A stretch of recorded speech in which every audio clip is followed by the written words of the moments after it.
Alright, welcome to a Commander gameplay, and we are playing a version of Niv Mizzet Reborn, as we always do. This is the all-creature deck. So for those who don't know, we are running the companion Umri the Collector, who has the companion clause that every card must share a type. Now for those who don't know, this does include your commander.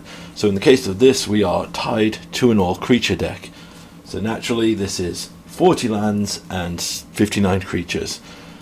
But this is the current build, so we'll go from the start here. A lot of it is low to the ground creatures. So if you look here, we just have a bunch of creatures that give us incidental value. Incidental ways to protect, maybe make us some treasures. Stuff which can, oh, that should be in this aisle. Stuff that can draw us cards, stuff that enters and draws us cards. Stuff that can maybe grind us value. There's also a reason a lot of these are small creatures, because we want to flood the board. We've got to get out quickly and try to gain some advantage that way. We're trying out Ripcracker. This is actually a pretty decent thing. You'd be surprised how many tokens this can snipe. Mary, Skyguard, Frodo, and here we have a few creatures which can give us mana. So we have Gadilda, a reduction there. Rada, Coiling Oracle. Zemra can give us land drops. Ruby taps and is a big swinger later. Mayleaf, and so on. Other creatures here, just general good value creatures that you would see in most multicolor or aggro based decks. We have a few ways to attempt with the ring. Obviously we saw Frodo earlier and Bilbo. We have a Trotter. Big fan of this card because we're tied to all creatures, but if she can snag a good non-creature spell when she swings in, obviously she's got Death Touch, she's easy to get in, we can pay 4, exile and cast it for free. Now it has to be a huge hit for us, otherwise we'll just keep a 2-2 just based on that. Taster also can generate you some insane value here. I'm a big fan, plus this artwork is really sick. So what are the themes of this deck apart from just general value? Well, we have a small subset theme here, which is built around hate bears. So Silver Ghoul Silencer, we can use that to name like a commander. It won't stop from casting it, but we can at least draw a card. Judith, if they do manage to get down a board wipe, we at least can ping them for stuff. She's also an anthem, which is very good. Mayhem Devil. This card, anyone who knows Pioneer knows this card's powerful, but this card has gone up in my estimation so much since Commander format has just been flooded with treasures, clues, sacrifice stuff. This literally, I've had games where it has done like 15 damage just because to keep up one player was just, I'm just casting my spells with my treasures. Tomic, the Wielder of Law. We don't want to get attacked, so obviously he punishes those that attack us. Lavinia of Seagate, she's protection. She basically prevents us from having our board wiped. She can also protect key creatures if we need to. And Gaddock Teague, this is to prevent them from casting board wipes. I know people are not a big fan of stacks pieces, but one thing I will say about this deck is, since we're all creatures, we don't have traditional protections here, so anything that stops a board wipe is good for this deck. Next column we have a huge slew of initiative creatures. I've said before I'm a huge fan of the initiative thing. This is how we generate value in our deck. If we can get the initiative going, even if a control-ish player wipes our board, we can still generate value going through the dungeon and gaining stuff. In addition to that, we're also running a few other cards. We are running Triumphant Adventurer, an early 2-drop that can also get us into dungeons. If we venture in the Undercity, we keep going through the Undercity. If not, we go through the regular dungeons. That's going to come up later. I'm also running Hammer Polisher, because she doubles all dungeons, so she doubles the Undercity. And if you have her out and you complete the Undercity, digging 20 for 2 key creatures is huge. Big one as well, Midnight Pathfinder. You'll see this one come up. Creatures can only be blocked by legendary creatures, and whenever one or more creatures deal combat damage to a player, we venture into the dungeon. So another way to get through, but also great evasion. You'd be surprised how often people just have like an army of tokens, but don't have a finisher. Now we go on to the big things here. You'll notice a lot of our stuff in the small things was Winota fodder. They're all non-humans. Obviously, we want to swing in, generate value, finish them off with Winota if we can find her. What we want to hit with Winota? Well, there's a lot of our initiative creatures, well, I say a lot, about half of them are human based, so we want to hit those. We're also running Tristan, founder of Benalia. So for those who don't know, this is a 7 mana 7/7, which when it dies makes 7 soldiers, which is a pretty good rate. The key thing is though, when it enters the battlefield, you reveal the top 7 cards of your library, put any number of creatures and or lands from among them into your hand, rest on the bottom of your library. This, in this deck, just reads as, when sent to the battlefield, draw 7 cards, which I don't think any Magic player would negate as bad. Other things I want to highlight here, we've got Inga and Eska. This card is insane. More people need to play this. It gives your creatures vigilance, they tap for mana, and we can draw cards from it. Card Draw the Doom Scourge is amazing in this deck, he's amazing in any deck. Forcing bad boards to swing out is great. We also have Disciple of Deceit. This one is great for us because if we can untap with this, we can discard something and find key pieces. Now we do have 2 combos in the deck. We also have key things like we could discard a 4-drop to get Winota, we could discard a 2-drop to get anything from there, so forth and so on. It's a good card. Now let's talk about the 2 combos we're running in the deck. We are running Saheeli, the Sun's Brilliance. I'm a huge fan of this card, you've seen on the channel. And the Village Bellringer. This one's pretty explanatory. When the Ringer enters, it untaps all creatures. So if we have Saheeli and a way to make 2 mana, which we'll come to in the next card further down. So for example, if we have a Cadilda on the field, or we have just a couple of our mana dork producing things, like if we have these guys out, we can tap Saheeli, make a Village Bellringer, that will untap Saheeli, and so on and so forth. The other big mana dork we have is Gwenna, Eyes of Gaia. Taps for 2 mana that can only be used for creature or creature activated ability. So obviously if we have these 3 cards out, it's infinite damage from there. So Saheeli, Village Bellringer, and Gwenna. We have Gwenna in the deck because there's another combo with this, because Gwenna has the ability that if you cast a creature with power 5 or greater, you untap it. And we are running the Acererak combo. For those of you who don't know, Acererak the Archlist is 2 and a black for a 5/5. When it enters the battlefield, you venture. When it enters the battlefield, if you completed the Tomb of Annihilation, it stays. If you haven't, it bounces back to your hand and you venture into a dungeon. Key thing about this is we don't need to worry about the second column because we're never going to do it. One reason I like this combo is it combos with our companion. So if Umri can reduce the cost of creatures by 1, then Acererak costs 2, and casting him will untap Gwenna. So Gwenna taps for 2, we cast Acererak, Gwenna untaps, this bounces back. And like we said with the dungeons, there is the dungeon we can go through, the Mines of Gwen, the second dungeon, not the Mad Laser, but we can go through the Gwen dungeon, and it has the ability to drain each opponent once. We do have to draw a card, but as I said, it's infinite damage, infinite drain, infinite pump, everything else. Infinite card draw. That's the deck. So let's show you a gameplay of this we just recently had. Let's pray the recorder works. This is always the thing with Magic Online. It's replayability. Its replay is an absolute joke sometimes. And for the clarification here, one of the reasons why I'm not huge on recording live is I don't know why, but Moto recording Commander games that go over an hour seems to just crash my software. Uh-oh, looks like we're not going to have the recording.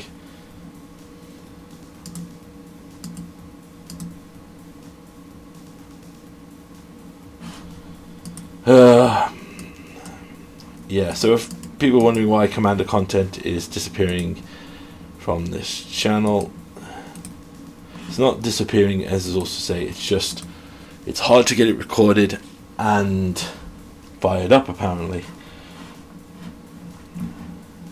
Let's try and relaunch this. So for those of you who don't know, Moto does record every game that you play, and this is a feature I would like on Arena. I'd like to be able to go back to Arena, look at matches I'd played and see what goes on. So let's play. But Moto has this great history of not letting videos, recordings play. Like, it will genuinely just lose stuff. You'll like get half. Oh my god, it actually loaded this time. Right, not gonna jinx it. So this match we were up against Smeagol, Aragon, and Kameda. So for those who don't know, it's a Ring Tempts You Steel deck, a multicolored good stuff deck. Thumbs up for that. And Kameda, which is a morph deck in Sultai colors. We keep a pretty slow hand here. There is something as well to this.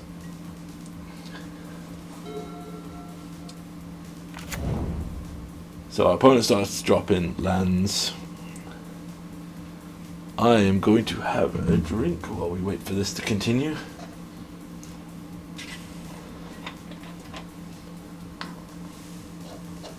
My plan here is to run out the Saheeli. Now, I've said this before and I'll emphasize this again here. I believe that the best strategy for combo decks, particularly as well in Commander, this is more for 60 card formats, but it's something that I definitely endorse in Commander, is you shouldn't make the beeline for the combo. I think your combo should be your B plan, and your combo should synergize with your main plan. So the reason I'm saying this is I want to run out this Saheeli so that I can play my initiative creatures, put the initiative into the game. Now in the event that an opponent, say, takes it from me and I can't get it back cleanly with an attack, using Saheeli's copy ability to reclaim the initiative is a really solid strategy. And as you see here, this is where the first problem of this game comes in. Rizza growth spiraled on turn 2 and did not find their third land.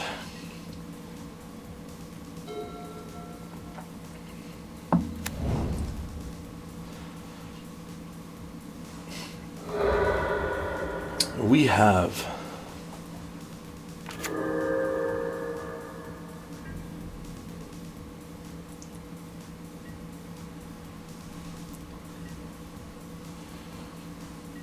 yeah.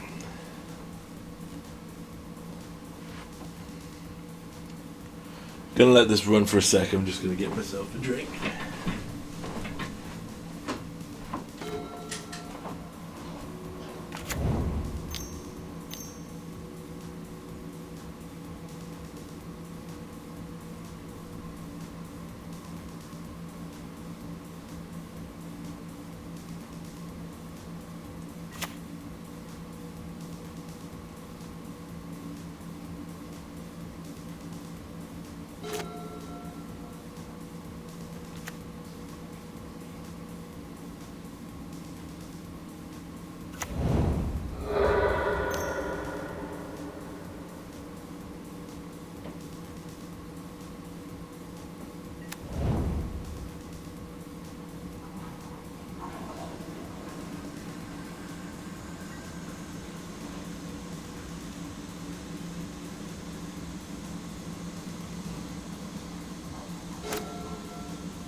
So, I'm going to point this out now. I'm back with my drink.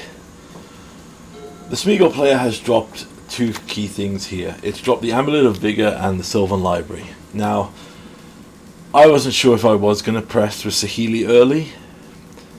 I've said in many videos, you got to play aggressive as Commander players, but you got to look for signals here. So what's happened here is, they have an Amulet of Vigor, which clearly cares about untapping lands. Smeagol takes the lands from your opponent's tapped.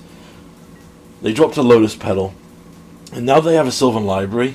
Their life total is essentially a card draw resource. So I look at this and go, okay, every Saheeli 2 damage I do to them is incidentally, as I was saying, is incidentally half a card. So I'm going to start swinging into them. You'll notice we drew Village Bell Ringers right away. So we have essentially 2/3 of the combo. We basically need mana dorks that can reduce mana here. So get in with Vicky. And I should also say, Village Bellringer fulfills the other part of the thing here. Even if you don't have the combo in hand, a great thing about Village Bellringer is it has flash. So the ability to swing out past the turn when your opponent comes in, maybe to try and take the initiative, to flash that in, untap all your blockers and take out their best creatures is a really good strategy.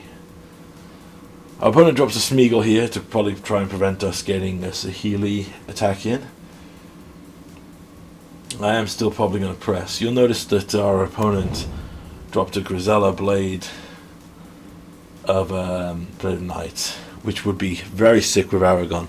That would basically mean that any red spell they cast for Aragon out would do 6 damage, which I'm a huge fan of. Plus, like I said, they're a multicolored deck, so I've got to support my team. But sadly, they don't find the second land and lets them immediately out. Now this, as I said before, is one of the main reasons why I have said that bringing multiplayer Brawl to Arena would be a terrible idea. People just think, oh, it'll be just like playing in the store. It won't. This is what happens, and it causes an imbalance. Now, this is pretty early on, so it didn't wreck anything. But what if, you know, our opponent here just leaves now and upsets the balance of the game? You know, for example, what if I use my resources to stop an opponent popping off, and then he just leaves and he's like, nah, this guy, I'm not doing this. We start our initiative train rolling, and we go for the Undercity here, which is great. So I'm going to swing in with the Sky Guard, I think, or do I hold back? I can't remember here. But the initiative is now in game, so our opponent is now incentivized to attack us.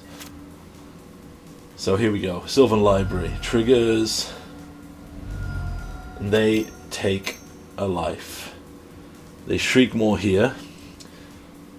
Now, the Shriekmaw can't hit the Vicious Battle Rager. I am worried about the Saheeli, but they ultimately sack it here and take out the Morph. I think they're more scared of what could be unknown to them. So they take out the Sagu Mauler, which is a pretty big guy, drop a Nazgul. And here's where, like I was saying here, this is where they start putting the game on. They go for their Smeagol Steel Trigger and they target me twice in this turn. So they do swing into Dune here, which is fair. However, and this is where the interesting part of this comes in, they target both the Smeagol activations at me. Now, 100% that's what your deck's designed to do.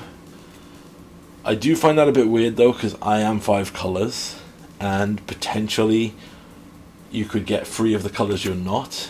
Like you get a blue here, as whereas the opponent is Sultai, so they probably have a better.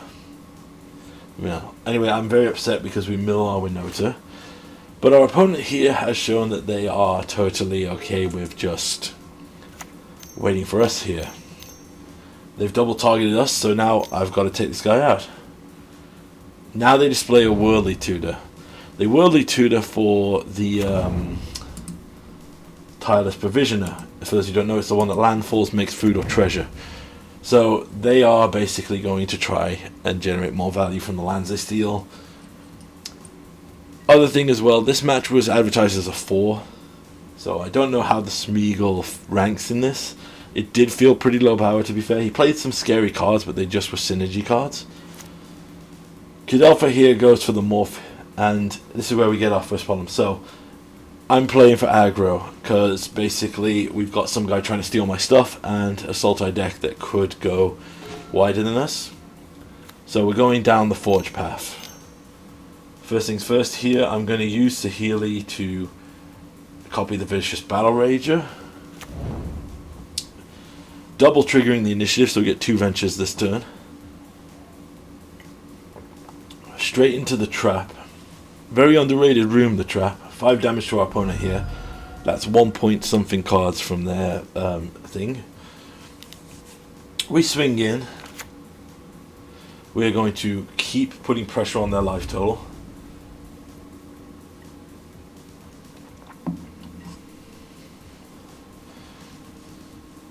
they choose not to block in any way here, which is crazy. Obviously, the Vicious Battle Rager is 5 damage, but they could have stopped the token.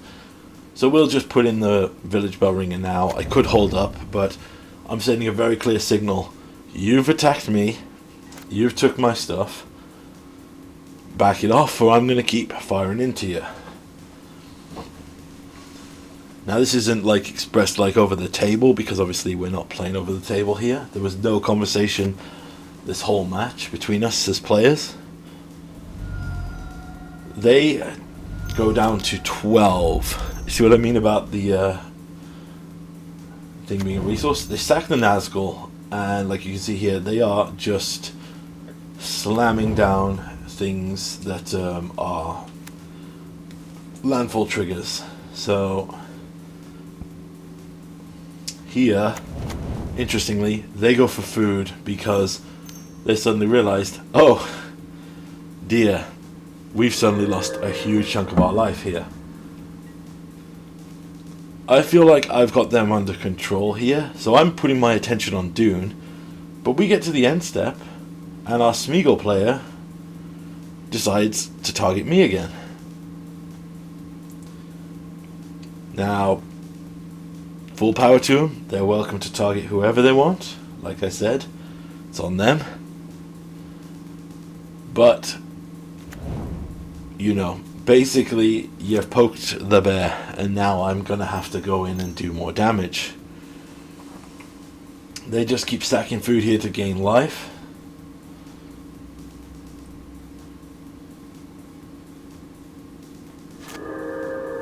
Right. Dune is getting pretty crazy here, so they play Trail of Mystery, which is a really solid enchantment for a morph deck. So every time a morph enters now, they get to get a basic land into their hand. It's not technically ramp, it's just ensuring you can do your land drops for the turn. Kadema, they draw a card with that.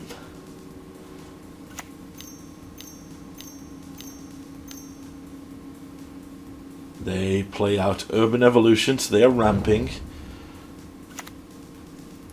Probably looking for powerful board wipe or some effect like that.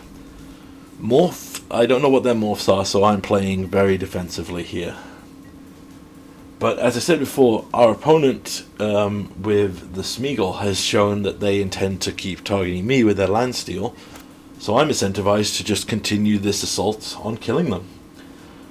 We go through the Undercity. Which room do we go in? The Archives. We draw a card. Bilbo, very nice. Then for our turn, we just get another land. So I'm going to copy the Vicious Battle Rager again to trigger the Throne of the Dead free. See what we find from there.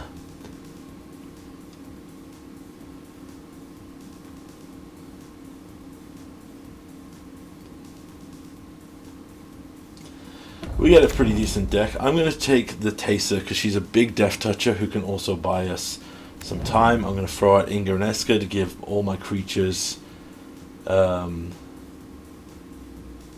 I think I attack in here, and we get stuck for a minute because for some reason my soldier is struggling to attack. Now I'll tell you why this is. This is because our opponent Alkali decided to quit mid-attack. Yep, as you can see there, we move on to our other card now. We just have one opponent.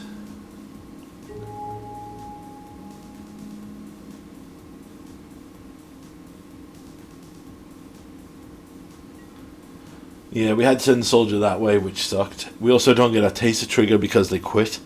That's another thing I say from against multiplayer on Arena, is there's so many things you won't actually get because the triggers won't go off.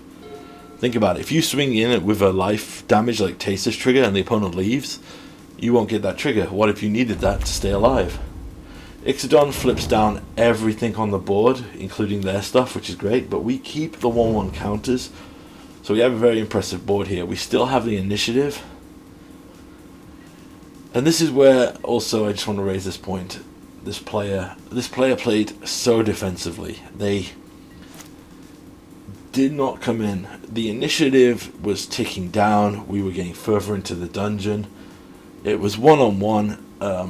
And I'm saying this like because I feel like they should have put more pressure on the board. So we're going to throw out Bilbo here. And the reason we're throwing out Bilbo is he can give the ring temp to our soldier token. We'll play our Blood Boil Sorcerer here. That lets us pump up some other creatures. What I'm doing is I'm getting the 1/1 through free, so if they want to stop damage here, they have to trade with us. The problem is trading with us is that they will have to reduce the power of Ixodron.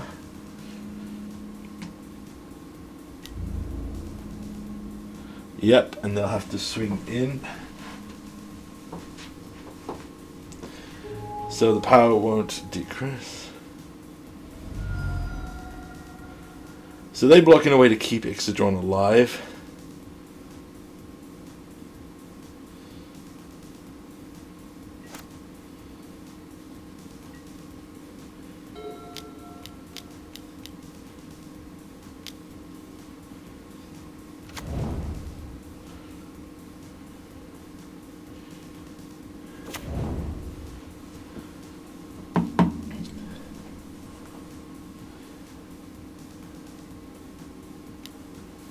They just pump out more morphs here. Now, they play a Psionic Resonator, clearly hoping to double the unmorph triggers.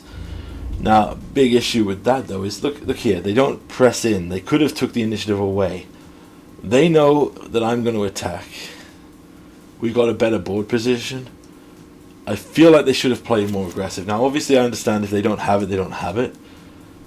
But they could at least swing in with the Ixodron, because I've shown that the Ixodron is not a deterrent for me. Last turn I swung in full damage in. We find a White Plume Adventurer, so we're just going crazy here. We'll run out Niv. I'm throwing Niv out because I'm expecting counter magic, and we'll just see what we get from there.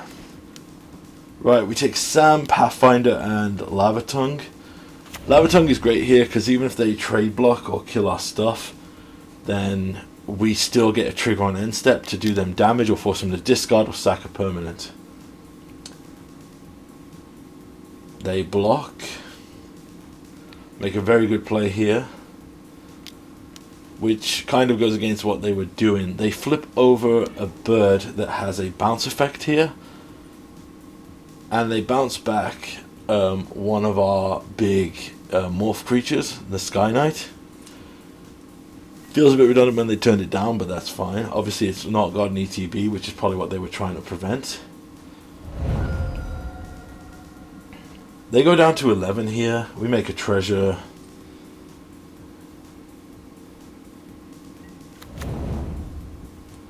We go to their turn, and they choose to discard. They discard a Den Protector. We will get rid of our Gleaming Gear Drake. It's pretty good, but not right now. Our opponent taps down here for Ghastly Conscription. So they get all of their cards, all of their creature cards down as manifest, and they get to draw a ton of cards, get a bunch of lands into play here. Now this player unfortunately falls victim to something my friend calls is like the Niv headache. So one of the problems we have on Moto, in particular without the reveal thing we have on Arena, is the information for what I took in my hand is in the text. It's not actually displayed. So he doesn't know or doesn't understand the full Midnight Pathfinder here. So he's basically making a huge board of stuff to try and trade advantageously with us, not knowing we have a creature that literally says only your one legendary creature you've got here can block.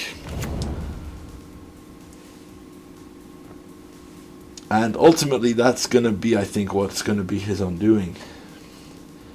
However, there's still a potential for counter magic. Like, the morphs could be counters, or he could have counter magic spells.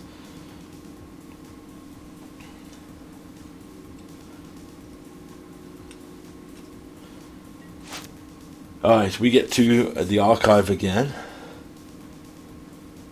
Now, the cool thing is, so I try to figure out what's the best way to do this. My plan is, I'll run out White Plume, to show them the danger of me completing the dungeon. See if that baits out counter response. They don't counter, so we go through the phone with the dead free here again. And we find our favorite diva, Judith. Now she's pumped our team, and if our stuff dies, we get something back. So now I run out the Pathfinder. They don't appear to have interaction. There's the mistake they make now. They attack in, they go to blocks, and they concede because I'm thinking they had bounce, but at the blocking stage, they couldn't declare blocks. So they went past the point where it was relevant. So they should have, in response to me declaring the attack, probably bounced them in like Pathfinder. But that was a good game to show, 1, the power of Pathfinder, 2, the power of initiative, and 3, you probably need to play aggressive against aggressive decks. Hope you enjoyed the gameplay.